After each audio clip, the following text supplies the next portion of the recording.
These are our diagonal heel lifts. So depending on which leg we're using, we have a bit of a different objective outcome measure. So if we're using the outside leg, is we would lean on this diagonal. So first common mistake is people will kick this hip out. The reason they're doing that, usually they're trying to use kind of hip approximation for stability rather than using the synergistic effect between the lateral rotators and the adductor to stabilize this lower extremity. So when we're working here, if I was in this position, or imagine if somebody was cutting back this way, the typical kind of motion that would occur here would be inversion ankle sprain, or the forces are dictating that that's what I need to be able to use, the medial compartment, to offset this. So what fights inversion would be eversion. Well, that's the lateral compartment.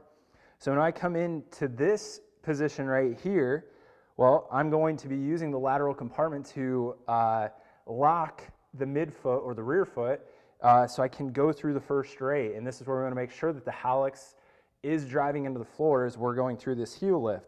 Also pay attention to is the foot twisting and rotating. We want that foot to stay parallel to the wall. Simply by switching the foot, now the force going away from the wall is pushing me into rear and midfoot pronation.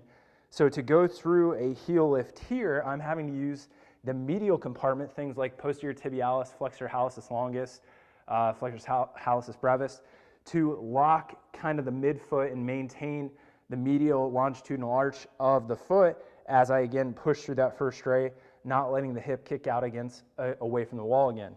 And those are our diagonal heel lifts.